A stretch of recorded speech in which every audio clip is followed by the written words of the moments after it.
आखिर क्यों माँ लक्ष्मी के कारण भगवान विष्णु की आंखों में आए आंसू? क्या है इसके पीछे की पौराणिक कथा? हरि अनंत, हरि कथा अनंत। नमस्कार, आप सभी का बहुत बहुत स्वागत है हमारे आज के इस खास वीडियो में।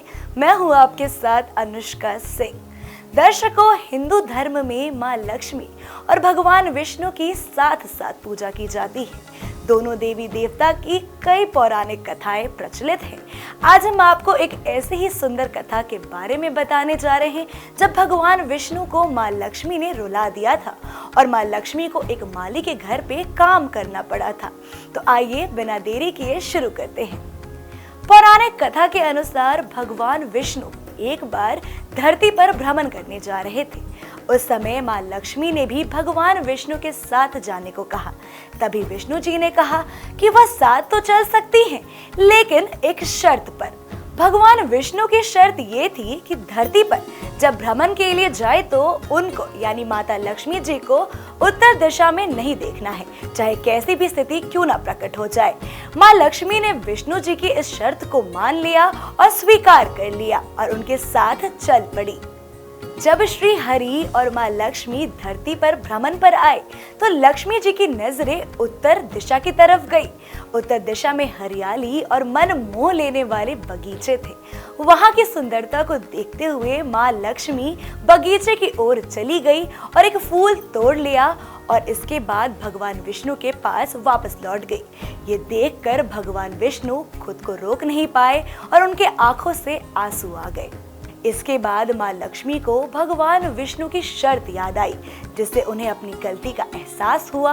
भगवान विष्णु ने कहा कि किसी से बिना पूछे उनकी चीज को इस्तेमाल करना या छूना एक अपराध है।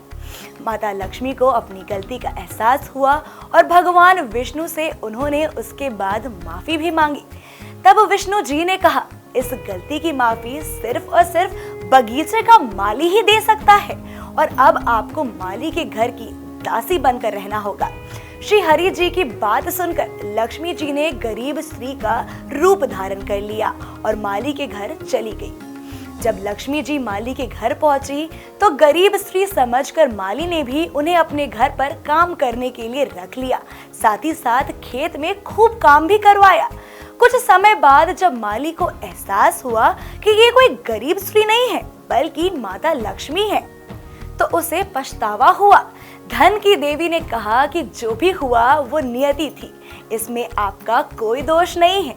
लेकिन जो व्यवहार माली ने लक्ष्मी जी के साथ किया उससे वो बेहद प्रसन्न हुई और उसे जीवन भर सुख समृद्धि के परिपूर्ण रहने का वरदान दे दिया। तो दर्शकों, आज की इस कहानी, इस कथा से हमें दो सीख मिलती है। पहला ये कि अपने बड़े की बात हमें माननी चाहिए। साथ ही साथ आप कितने भी बड़े इंसान क्यों ना हो, अपनी गलती पर छोटों से भी माफी मांगने से आपको शर्मिंदगी महसूस नहीं होनी चाहिए। तो आज के लिए फिलहाल इतना ही। उम्मीद करती हूँ कि आपको ये कथा पसंद आई होगी और अगर पसंद आई होगी तो कमेंट बॉक्स में हमें जरूर बताएं। साथ ही साथ चैनल को लाइक, शेयर, सब्सक्राइब करना बिल्कुल ना भूलें। धन्यवाद।